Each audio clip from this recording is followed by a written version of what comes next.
Hello everyone, I am doctor Kanishka Kaushik. Welcome you all on Topper Stop. So जैसे हम breaking news को देखते हैं, मद्रास हाई कोर्ट की एक स्टेटमेंट आई है जिसमें कहा गया कि जो ये कोविड के केसेस इतने ज़्यादा बढ़ रहे हैं देश के अंदर और जो सिचुएशन इस टाइम में है उसका जो रिस्पॉन्सिबल बताया गया है वो इलेक्शन कमीशन को बताया गया है कि अगर इलेक्शन कमीशन बंगाल जो कॉन्स्टिट्यूंसी है बंगाल स्टेट के अंदर अच्छी तरीके से एक फेस में एक प्रोविजनल मैनर में एक अच्छे मैनर में कराता तो इस तरीके से कोविड ना फैलता। तो ये स्टेटमेंट जब मद्रास हाई कोर्ट की आई तो हमें ये बात पता होनी चाहिए कि किस आर्टिकल्स के अंदर जो है वो कोई supreme court, high court, election commission को डांट सकता है, कुछ कह सकता है, जुडिशियल रिव्यू दे सकता है, किन केसेस में जो है वो कह सकता है कि आपने चीज़ गलत की है या फिर इलेक्शन प्रोसेस में इंटरवीन कर सकता है और कब नहीं कर सकता। तो सारे के सारे आर्टिकल्स हम देखेंगे इस वीडियो के अंदर। तो चलिए वीडियो को शुरू करते हैं।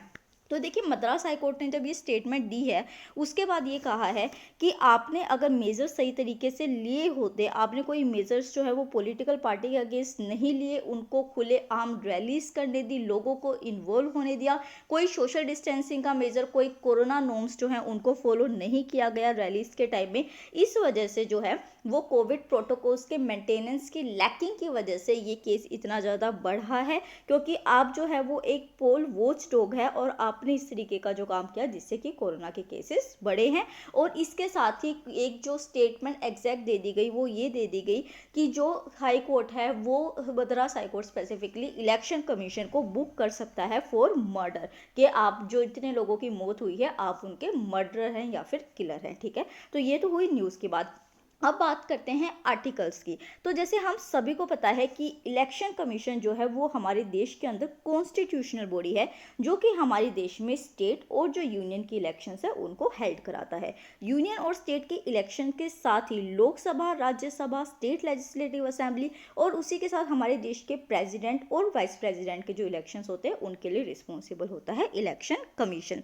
तो यहाँ पे क्या होता है कि अगर कोई भी डिसीजन इलेक्शन कमीशन के थ्रू लिया जाता है, चाहे वो इलेक्शन प्रोसेस के टाइम में हो, उसके बाद हो या फिर उससे पहले हो, जैसे कि अभी कुछ जो फेसेस है उनके इलेक्शंस रहते हैं तो उनको चैलेंज किया जा सकता है। किस तरीके से चैलेंज किया जाता है? तो through petitions in high court and supreme court. ठीक है, बट यहाँ पे आपको एक चीज़ जो है वो पता होनी चाहिए कि ये जो पिटिशंस कोर्ट में या हाई कोर्ट में या सुप्रीम कोर्ट में जाती है उससे पहले जुडिशरी के पास अपनी खुद की पावर नहीं होती कि जब इलेक्शन प्रोसेस शुरू हो चुका है उस टाइम में वो इंटरवेन कर सके। तो यहाँ पे जो एक सॉल्यूशन होता है वो खाली होता है पिटिशन का।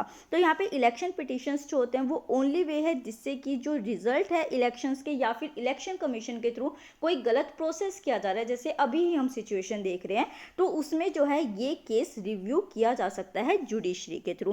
तो यहाँ पे इलेक्शन कमीशन जो होता है उसका एक स्पेसिफिक अगर मैं रिव्यू का बताऊं आपके पास तो वो पावर नहीं होती है, बट पिटीशन के थ्रू रिव्यू किया जा सकता है। ठीक है, तो यहाँ पे क्या हुआ है कि एक चीज़ और आपको याद रखनी है कि जहाँ पे प्रेसिडेंट और जो वाइस प्रेसिडेंट के इलेक्शन क्वेश्चन में आ जाते हैं तो वहाँ पे हाई कोर्ट जो होता है उसको भी नहीं किया जाता, पिटीशन नहीं दिया जा सकता कि आप देखिए इस केस में। सिर्फ जो सुप्रीम कोर्ट होती है उसके पास पावर आ जाती है। तो यहाँ पे जो सिविल कोर्ट्स होते हैं, एक चीज़ और याद रखनी है कि वो इलेक्शंस के किसी भी प्रोसीजर के अंदर इंटरवेन नहीं कर सकते, ना ही अपना रिव्यू दे सकते हैं।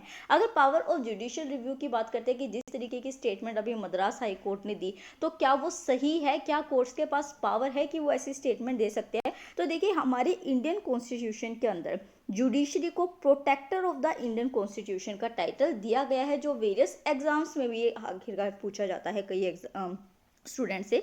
तो यहाँ पे पार्लियामेंट के केस में क्या होता है कि अगर पार्लियामेंट कोई ऐसी लॉ बनाता है जो कि गलत होती है और जो फंडामेंटल राइट्स एक पर्सन के होते हैं, तो यहाँ पे किसकी लॉस हुआ है? लाइफ्स का लॉस हुआ है।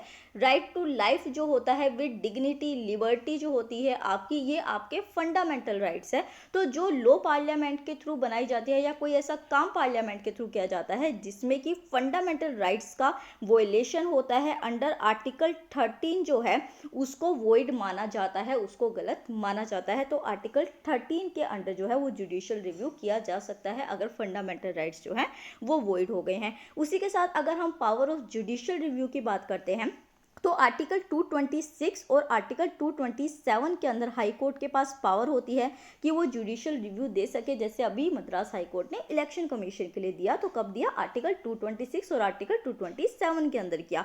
और वहीं पे आर्टिकल 32 जो होता है उसके अंदर हमारा ऑनरेबल सुप्रीम कोर्ट जो होता है उसके पास पावर आ जाती है कि वो जुडिशियल रिव्यू दे सकता है, क्योंकि जुडिशियल रिव्यू जो है वो बेसिक फीचर ऑफ कॉन्स्टिट्यूशन है। तो ये वाली जो स्टेटमेंट मद्रास हाई कोर्ट की दी गई है वो बिल्कुल सही है। वहीं पे अगर हम आर्टिकल 329 की बात करते हैं, तो आर्टिकल 329 के अंदर कॉन्स्टिट्यूशन जो है वो किसी अदर कोर्ट को, मतलब कि सुप्रीम कोर्ट और हाई कोर्ट के अलावा किसी और कोर्ट को अलाउ नहीं करता कि आप जो है इलेक्शंस या तो पार्लियामेंट में हो चाहे स्टेट लेजिस्लेचर में हो उसके अगेंस्ट प्रोसीडिंग्स शुरू कर सके।